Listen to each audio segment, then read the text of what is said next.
Hi everyone! I'm so ashamed of myself right now, but I'm really sorry. I am back and welcome to my channel. And thank you guys for showing me so much love with my school series. I really appreciate that. And this was born out of so many questions like, oh, how did you get into your master's program, funding, and all of that? And I just got tired of answering each and every person all the time. So I'm like, you know what? Let me just create a resource or resources that someone can easily go back to anytime they need clarification. And I don't have to repeat myself all over again. Don't get it twisted. I love to answer your question, but it's easier when you can go back to that same thing over and over again and it stays for years.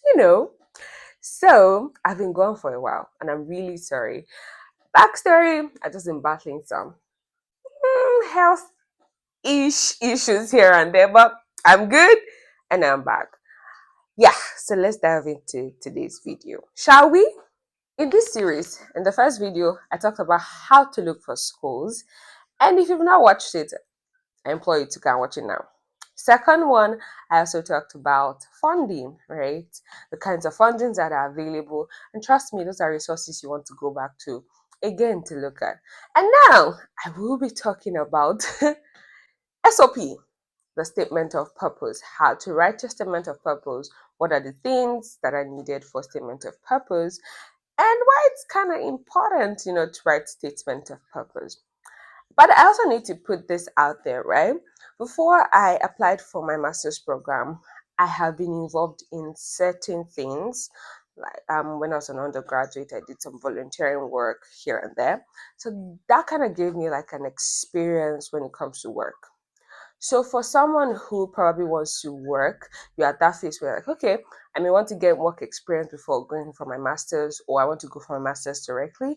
I'll tell you that it is your choice. So ensure that you think through your process and not just want to do a master's because it's like the next best thing to do.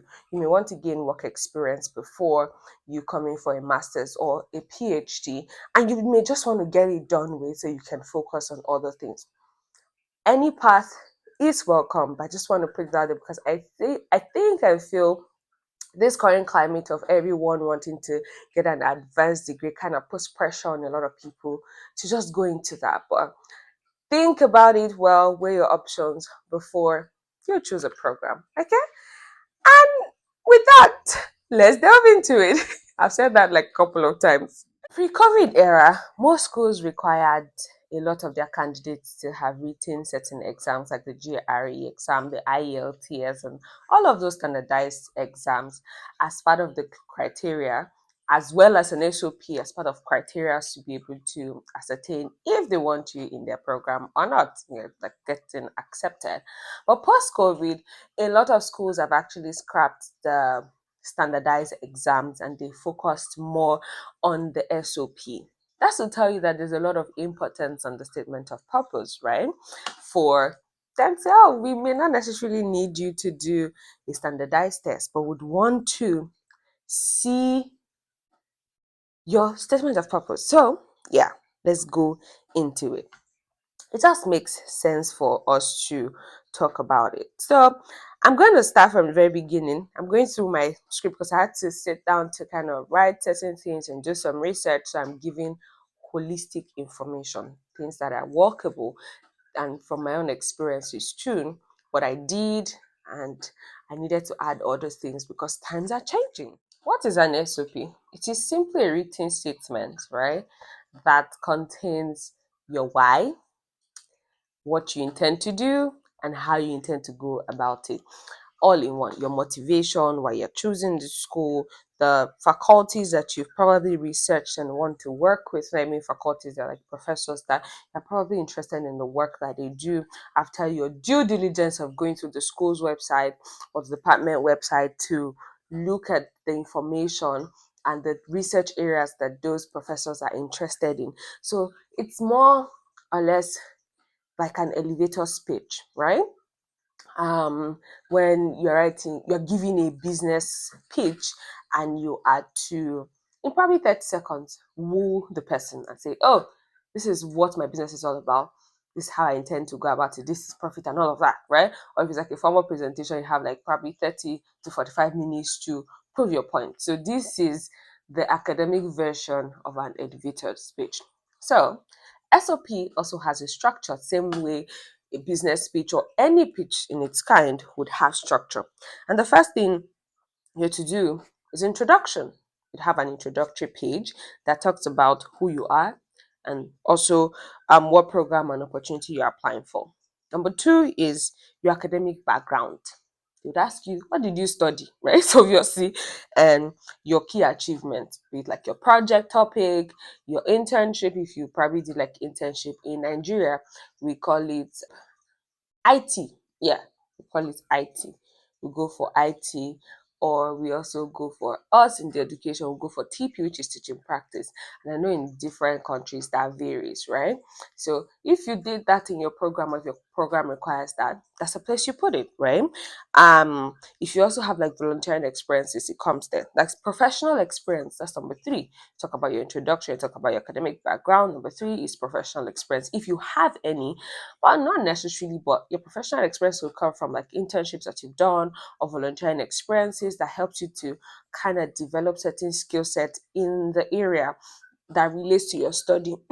But if it doesn't relate to your study, do not put it, okay? And why you're choosing, that's number four. Why the course? Why the university? And why the country? Right? Sometimes certain people want to know why. Why are you leaving, like myself, why are you leaving Nigeria to come to the United States to get a master's in Texas and in Waco, of all places, right? What did you see that made you so interested? Your career goals. How is this program going to impact you in the future? How is being a graduate student at Baylor University, that's my school, going to ensure that I meet my career goals? They want to see it there, right? And then your conclusion is your final statement, which is like your motivation and also saying thank you to the committee and all of that for probably reviewing your application. I know this sounds like a lot, but trust me, it is. It is not supposed to be a lot, but it's just the structure. Everything that has an introduction must have a conclusion, right? So you do your introduction, you talk about, like you said, the why you choosing the school, talk about your professional experiences, talk about your academic background. That's the structure of the SOP. So let's go into how you develop these structures basically. So in discussing the structure, I'm going to be using my own SOP that I used when applying for my programs. And this is how I started. This is introduction. That's what we talked about, number one. So I said I started school at a very early age. Well, I was accompanying the train in my neighborhood. So my mom said, this action of mine prompted her to enroll me in school on time. And so this means I had loved education from an early age. And then I went on to say, I was admitted into the university to study early childhood education. And this was the beginning of my exploration of the world of education. I'm a Nigerian, and one very common factor for us as Nigerian students who either find ourselves in education or choose to be in faculty of education is that there is no tangible future compared to our peers who are in other acclaimed prestigious faculties like science and engineering. Little did I know that there is more to what was obtained on the surface. In the words of Nelson Mandela, education is the key to changing the world. I couldn't agree less. There would be no lawyer if there was no teacher, lecturer, or professor to put them through. This shows the relevance of education, but it also highlights the importance of teachers in education. That's my own introduction. And that captures who I am. And I've even gone into the next point, which is talking about my experiences. How did I, get into the conversation of education, basically? And I've also further gone ahead to explain what I studied in school. So I've touched on my academic background. My next point, I moved on to talk about my experiences, that is, potential professional experiences that I have or had gotten. Well, so my next thing was going into also talking about certain problems, right? I said going into college, I discovered so many aspects of education, and teachers' development for me is what stood out. having had first-hand experience in the classroom as an undergraduate and a teacher in training. Remember, these are the professional experiences, right? But this came as a result of me to have been a student who had gone for teaching practice twice, right? I said, I saw how important it is for teachers to develop themselves. Development is a continuous process, and it doesn't have to end mostly when it has to do with teachers. Students and pupils believe so much in their teachers, and as new innovations are emerging daily, as teachers, you must be prepared to grow with the development as they present themselves. And I also talked about me working as a global youth ambassador for the award. And I said I work as a global youth ambassador for the award, an SDG focused organization that works with youth globally to provide solutions to educational problems in their communities, countries, and the world at large. As a youth ambassador, I participated in group meetings to support the petition and the Act for Early Years campaign, which is aimed at providing funding for early childhood institutions. My advocacy journey as an ambassador is to highlight the importance of teachers in education and to also ensure that teachers are invited to the tables of discussion when it relates to policy in education and student well-being. It also cuts across building a global community of teachers to enable learning and new development in the space. I also talked about another experience that I have, right, working with educational institutions. Now, let's go to me highlighting why I chose to come to Baylor. So, in my why, in my third paragraph, where I also explain working for another organization, I put it there what I was now interested in, like that is the area of research, which goes does.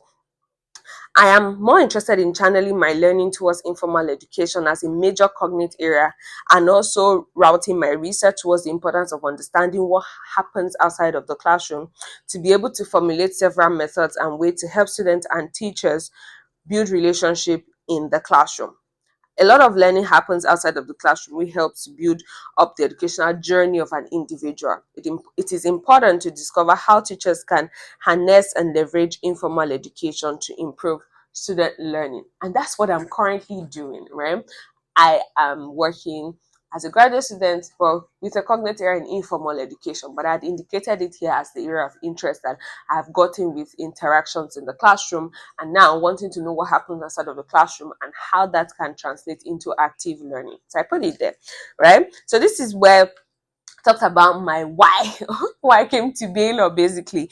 And I said, I discovered that Baylor University's curriculum and instruction department has many professors who are interested in teachers development program with unique cognate areas, and their work not only focuses on teachers development but cuts across several aspects of education that teacher must gain proper education in being able to run the classroom effectively. The reason I did not include a professor's name is because I had done my research, and for my department they do not necessarily require you to do that. But for the sciences, which I've had interactions with, they require you to actually put a professor's name who you are interested in their research area. So I had to tailor my SOP in that direction, not to specifically mention who I wanted to work with, as the department would be the one to place me. But I had mentioned the cognate area, which is the area of specialization I was interested in. Hence, when they were pairing me with someone, I was paired with a professor who had experience in informal education. Now she's my guide, my advisor, basically. So I just wanted to point that there, because certain SOP require to put the professor's name and their area of research and why you're interested in that. You just have to know what is obtainable for the school. And if you don't know, it's just preferable you put it there. But I had just gone ahead to do certain findings before I added that, if that makes sense. And then, honestly, this was my conclusion. It will give me so much joy to be part of such a great department and be able to learn and gain the necessary knowledge for my future career. Thanks. It was that simple. I wasn't trying to cajole anybody. But you can see how, from the introduction, I talked about my experiences. I moved on to also highlight my professional experience using the teaching practice that I've gained as a student, because I was crossing directly into a master's after my undergraduate. And then I also highlighted the cognate area, which is why, where I wanted to be placed in, why I was choosing the school, what I had seen from my research, right? And then I added my conclusion basically. And if you see, even in my SOP, I had mentioned where I'm from in my introduction, right? So it just depends on um, you following the structure and interpreting it how best it will suit the program that you're going for. I'd love to share, as someone who has reviewed like a few SOPs for certain people, I would say that number one, keep it short and concise, right? The whole thing, I didn't read everything, but it was just a page, one PDF page, because I'm not going to bore my reader with so much information. But if you can, probably two PDF page, but not everything, right? Depending on the kind of experiences or the kind of program you're applying for. So it's ideally that you keep it between 1,000 words at most. Because these people are reviewing thousands and thousands of applications. Put yourself in their shoes. Would you want to read maybe 3 pages SOP? I don't think so.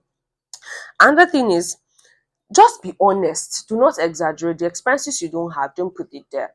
Don't say, oh, you want to paint a very big picture. No. It may hurt you in the leg.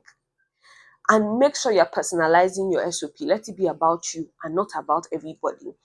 Let it also be something that you've preferred to check for tones and grammar. That's very important. And that's why I said I've read for certain people, because it's important that someone probably proofreads to see what happens. So my second application, because I got into two programs, I had to give it to other people to look at it for me, because when you are the one that's written something, there's just certain things your eyes just, um you can't spot when you're the one looking at it. It was important for me to give someone to also review for me. I don't want this video to be too long, but then again, these are important information that I want us to actually get and use.